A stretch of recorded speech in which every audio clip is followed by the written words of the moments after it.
అగ్రిగోల్డ్ బాధితులకు good news. దశాబ్దాల పోరాటానికి త్వరలో న్యాయం జరగనుంది.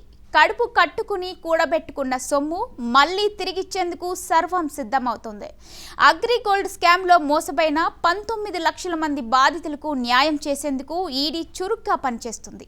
విలువైన ఆస్తులను జప్తు చేసి వాటిని వేలం వేసి డిపాజిటర్లకు చెల్లించే పనిలో ఉంది. ఈ కేసులో 33 మందిపై ఛార్జ్ షీట్ దాఖలు చేసిన ఈడీ 3,339 కోట్ల ఆస్తులను ఆంధ్రప్రదేశ్ సిఐడికి బదిలీ చేయనుంది. ఇప్పుడు జప్తు ఆస్తుల విక్రయం ద్వారా మరింత నిధులు బాధితులకు అందజేయనుంది.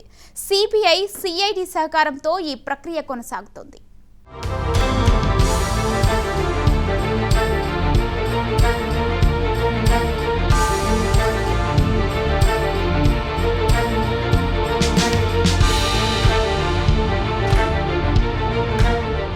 అగ్రిగోల్డ్కు ఊరట లభించింది.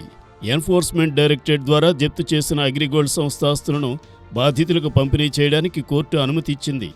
ఈ ఆస్తుల మార్కెట్ విలువ సుమారు 6,000 కోట్లుగా అంచనా వేయడం జరిగింది.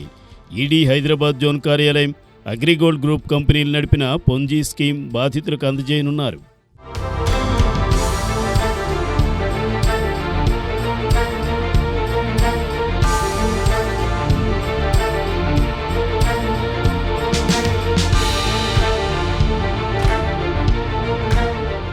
ఈ ఏడాది మే నెలలో ఈడీ మనీ లాండరింగ్ నిరోధక చట్టం 2002 సెక్షన్ 8/8 కింద ప్రత్యేక పిఎంఎల్ఏ కోర్టులో పిటిషన్ దాఖలు చేసింది.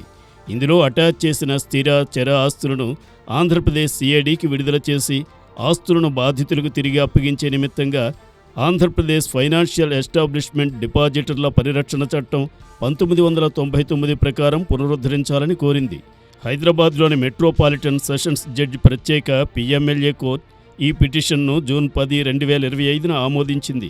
ఈ మేరకు 397 స్థిర ఆస్తుల పునరుద్ధరణకు మార్గం సుగమమైంది.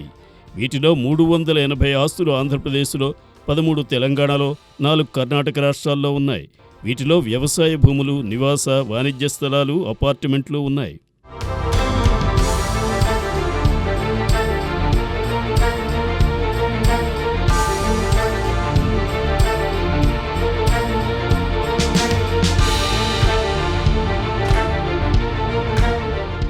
అగ్రిగోల్డ్ గ్రూప్పై ఈడీ 2018లో దర్యాప్తు చేపట్టింది. ఆంధ్రప్రదేశ్, తెలంగాణ, కర్ణాటక, ఒడిశా, అండమాన్ అండ్ నికోబార్లో నమోదైన పలు ఎఫ్ఐఆర్ల ఆధారంగా ఈ కేసు విచారణకు వచ్చింది. అగ్రిగోల్డ్ కంపెనీలు అసలైన రియల్ ఎస్టేట్ వ్యాపారం పేరుతో పొంజీ స్కీమ్ నడిపి దాదాపు 19 లక్షల ఖాతాదారుల నుంచి 6,380 కోట్లను వసూలు చేశారు. 130కి పైగా కంపెనీలను ఏర్పాటు చేసి ప్రజల వద్ద నుండి ప్లాట్ అడ్వాన్స్ పేరుతో డిపాజిట్లు వసూలు చేశారు. వేలాది కమిషన్ ఏజెంట్లను నియమించి ప్రజలను మోసం చేశారు. ఈ డబ్బులను వారు ప్రజలకు తెలియకుండా పవర్, డైరీ, ఆరోగ్యం, ఎంటర్టైన్మెంట్, వ్యవసాయ రంగాల్లో పెట్టుబడులు పెట్టారు. ఒప్పందం ప్రకారం డబ్బును వెనక్కి ఇవ్వడంలో విఫలమయ్యారు.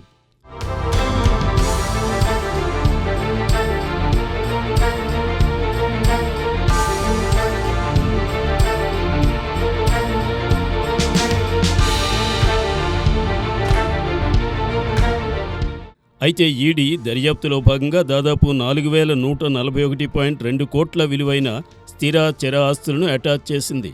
అగ్రిగోల్డ్ స్కామ్ బాధితులకు ఈడీ ఆస్తుల పంపిణీ ప్రక్రియ ఒక చారిత్రక అడుగుగా నిలుస్తుంది. 7,000 కోట్లకు పైగా విలువైన ఆస్తులను బాధితులకు అందించే ఈ ప్రక్రియ దశాబ్ద కాలంగా కొనసాగుతున్న న్యాయ పోరాటానికి ఒక సానుకూల మలుపు. రాష్ట్ర, జిల్లా స్థాయి కమిటీలు, ఈడీ, సిఐడి సమన్వయంతో ఈ ప్రక్రియను వేగవంతం చేయడం ద్వారా బాధితులకు త్వరితగతిన న్యాయం అందుతుందని ఆశిస్తున్నారు.